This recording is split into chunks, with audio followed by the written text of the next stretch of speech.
तो अभी अब से कुछ टाइम पहले मैंने एक एपिसोड बनाया था ये बात करने के लिए कि क्या टेन हैग को मैनचेस्टर यूनाइटेड में सैक करना एक सही डिसीजन होगा या फिर नहीं।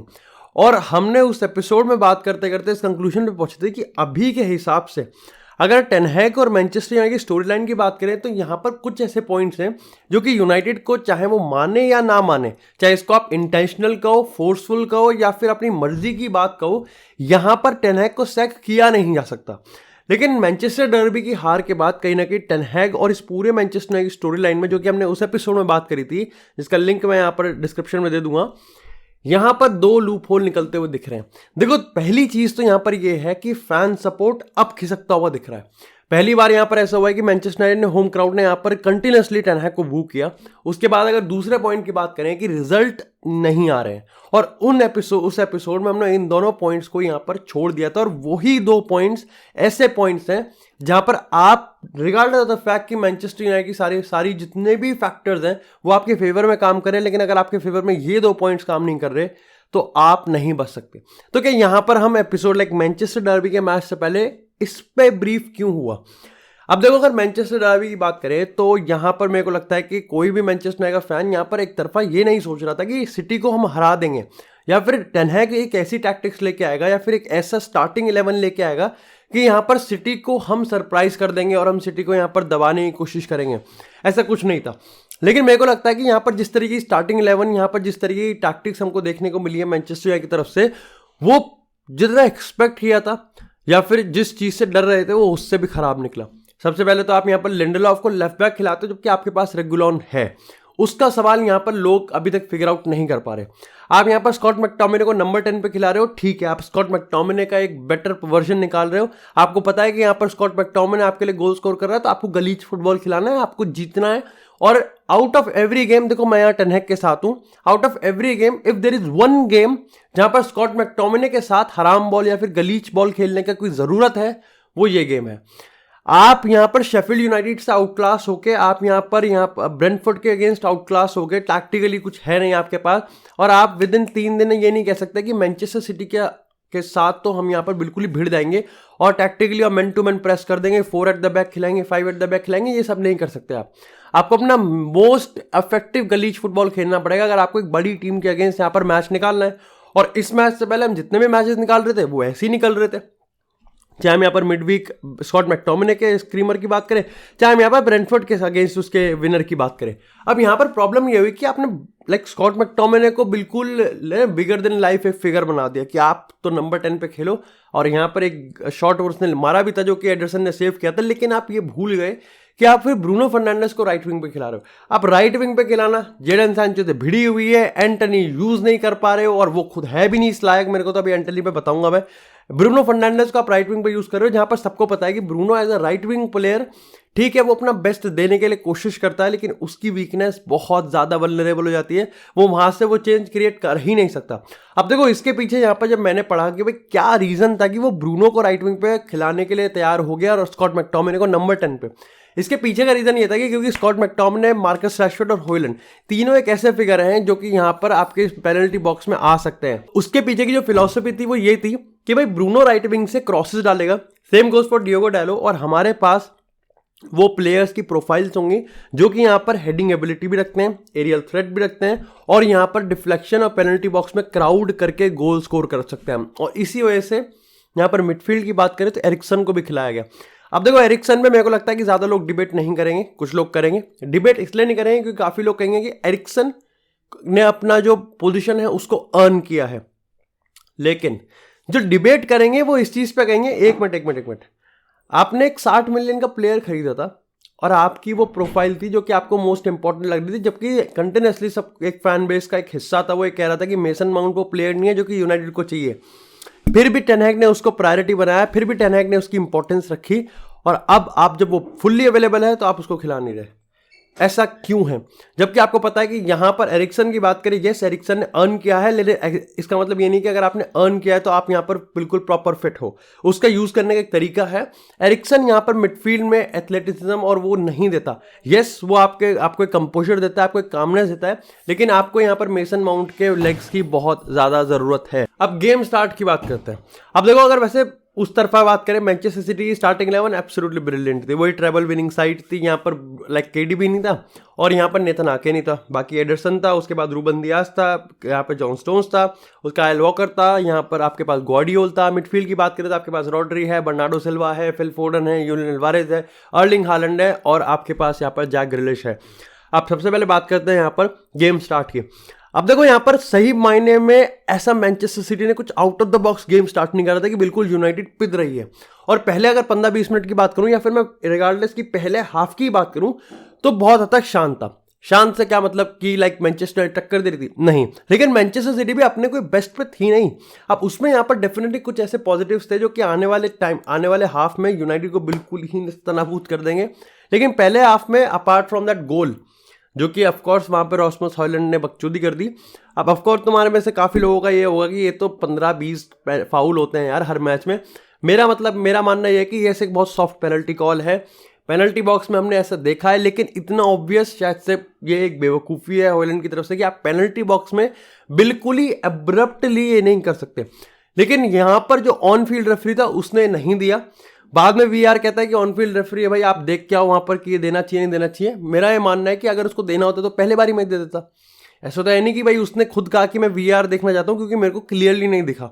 उसको क्लियरली दिखा भी, और उसका जो पहला डिसीजन था वो यहां पर यह था कि पेनल्टी नहीं है। उसके बाद वीआर कूदता है, कहता नहीं नहीं नहीं आप एक बार देखें, तुझे नहीं पता पेनल्टी है लेकिन है, तो जा देख क्या। ये मेरे को लगता है कि यहाँ पर फिर से वीआर एक बार इंटरप्ट कर रहा है, जबकि ऑन फील्ड रेफरी का जो फर्स्ट डिसीजन है आप उसको ही कॉन्ट्राडिक्ट कर रहे हो। खैर, पेनल्टी वाले से हटके अगर हम बात करें तो यूनाइटेड वही वाली बात है कि आप जितनी जल्दी हो सके अपने हाफ से यहाँ पर सिटी के पेनल्टी बॉक्स में जाओ, पासिंग करो, लाइक जितना भी आपको यहाँ पर केमिस्ट्री बनाना बनाओ। मार्कस रैशफोर्ड कुछ खास नहीं दिखा, लेकिन इतना पुअर भी नहीं दिखा। ब्रूनो फर्नांडिस बॉल नहीं दिख पा रही, कुछ यहाँ पर प्रोग्रेस नहीं हो पा रहा। आमराबाद ठीक है। एक चीज मेरे को काफी ज्यादा खटक रही थी कि मेरे को समझ में नहीं आया कि जब एरिक टेन हैग ने ये कहा कि मैं लिंडलॉफ को लेफ्ट बैक पे इसलिए खिलाना चाहता हूँ कि यहाँ पर टैक्टिकली एक एडवांटेज है, वो एडवांटेज मुझे पहले हाफ में या फिर पूरे गेम में नहीं दिखा। यस, यहाँ पर डिफेंसिवली आप कह सकते हो, लेकिन अब ओवरऑल मेरे को लगता है कि ऑफेंसिवली तो यहाँ पर लिंडलॉफ हैज बीन पुअर, उसका कोई टैक्टिकल एडवांटेज नहीं दिखा। और मोर सो यहाँ पर ऐसा कुछ यहाँ पर मैनचेस्टर सिटी को फिर आपने तोड़ा भी नहीं कि मैं ये कह सकूँ कि हाँ उस पूरे एरिया में या फिर उस पूरे केमिस्ट्री, उस पूरे सीक्वेंस में हमको एक यहाँ पर एडवांटेज मिला था। सेकेंड हाफ की बात करते हैं।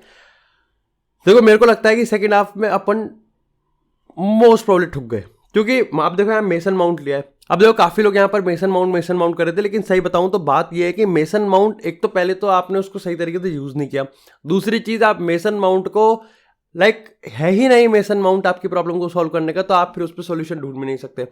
कॉम्प्लिकेटेड है ये। इस चीज पे सवाल खड़ा करता है कि एरिक टेन हैग के जो ट्रांसफर डिसीजन है उस पर भी क्वेश्चन उठने चाहिए। अब यहां पर आपने एरिक्सन को हटा दिया, एरिक्सन को रखा, अमराबाद को हटा दिया और मेसन माउंट को डाल दिया। फिर आपने यहाँ पर स्कॉट मैकटोमिने को नंबर 6 डाल दिया जिससे मेसन माउंट आए के लिए। लेकिन सेकंड हाफ की बात करें तो मैनचेस्टर सिटी ने पूरी तरीके से इनको यहाँ पर वैनिश कर दिया था, क्योंकि सारा का सारा पोजीशन सिर्फ सिटी के पास था।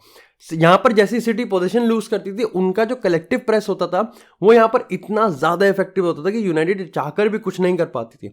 जो यूनाइटेड ने दूसरा गोल खाया था, बिल्कुल सेम गोल वो यहाँ पर पहले हाफ में भी खा सकते थे, जब हालैंड का हेडर ओनाना ने सेव करा था। मेरे को लगता है कि ओनाना की परफॉर्मेंस काफी सारी आई थी, काफी अच्छी आई थी। ओनाना अगर सेव ना करता तो शायद से हम ये गेम 5 या फिर 6 गोल से भी हार सकते थे।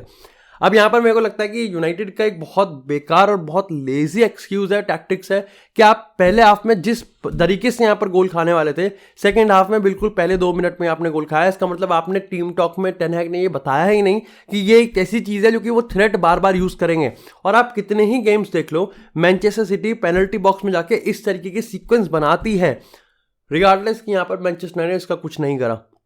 अगर तीसरे गोल की बात करें तो ये भी एक कंटिन्यूस बताता है कि भाई मैनचेस्टर सिटी को जब आप इन पोजीशन, यूनाइटेड कुछ नहीं कर पाई, ना ही प्रेस है, ना ही एक ऑर्गेनाइज लो ब्लॉक है, ना ही आप कॉम्पैक्ट रह पा रहे हो, लेकिन उसका कोई कॉम्पैक्ट का फायदा नहीं है, क्योंकि यहाँ पर आप विंग पे इतना स्पेस दे रहे हो, वो भी ऐसे प्लेयर्स को जो कि वहां से गेम निकाल सकते हैं। चाहे जैक ग्रिलिश की बात करें और चाहे हम यहाँ पर भाई एक प्लेयर जो कि मेरे को लगता है कि उसके साथ मैनचेस्टर सिटी से तगड़ा कोई नहीं है, लाइक इट्स रॉड्री भाई।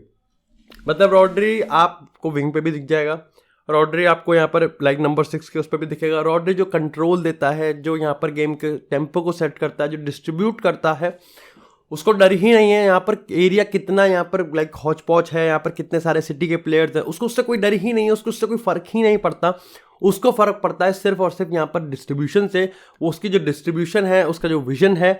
और यहाँ पर एक प्लेयर जिसने यहाँ पर लिटरली मेरा दिमाग ख़राब कर दिया था, वो था बर्नार्डो सिल्वा। भाई वो राइट विंग खेल सकता है, वो नंबर 10 खेल सकता है, वो राइट हाफ स्पेस में खेल सकता है, वो नंबर 8 खेल सकता है, और आज वो इंटीरियर नंबर 8 खेल रहा था लेफ्ट साइड का, और वहां से भी भाई ने गेम तोड़ा है। मतलब बिल्कुल ही गेम तोड़ा है, गेम बनाया। यूनाइटेड ने एक बार भी यहां पर उस चीज को लाइक कैपिटलाइज नहीं कर पाया, ना ही उसको कंपेंसेट कर पाया। फिल फोडन की बात करें, फोडन भी ठीक है, लाइक मेरे को फोडन अल्वारेस से ज़्यादा बेटर लगता है। अल्वारेस का गेम यहाँ पर मेरे को लगता है कि ओवरऑल इट्स गुड, वो भी यहाँ पर चीज़ों को सही कर रहा है, पूरे मैनचेस्टर सिटी के स्टाइल में ब्लेंड कर रहा है। लेकिन अगेन एज सच उसके लिए कोई क्लियर कट चांसेस बन के निकल नहीं आ रहे थे।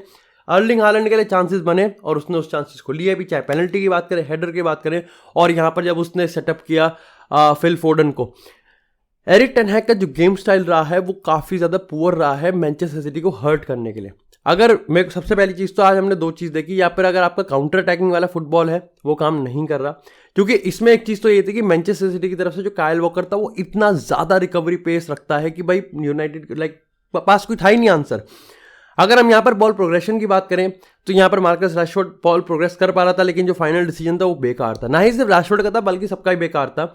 अगर हम क्रॉसेस की बात करें, क्रॉसेस डल रहे हैं लेकिन उसका कोई फायदा नहीं हो रहा है। अगर हम इन पोजीशन सीक्वेंस की बात करें तो आप पोजीशन है लेकिन आप कोई ऐसा सीक्वेंस बना नहीं पा रहे कि उससे यहाँ पर सिटी को हर्ट हो। एक वो स्कॉट मैकटोमिने वाला शॉट था फर्स्ट हाफ में, उसके अलावा यहाँ पर कुछ भी क्रिएट नहीं किया गया।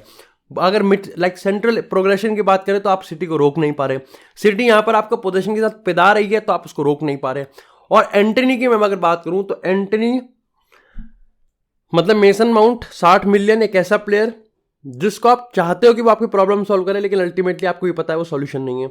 एंटनी जिसको लाया गया था इतनी हाइप में कि यहाँ पर वो उस प्रॉब्लम को सॉल्व करेगा और टेन हैग बॉल को इंप्लीमेंट करेगा, उसको देख के लगता है कि भाई बंदा सीरियस ही नहीं है, बल्कि ऐसा लगता है कि ये रेड कार्ड भी उठा सकता है। ये आदमी चुकी आ गया है बिल्कुल एक तरीके से। 100 मिलियन, उसी पोजीशन पे एक और प्लेयर ऐसा खेलने वाला जिसके लिए आपने 100 मिलियन पे किए थे और आपने उसको खिलाया ही नहीं।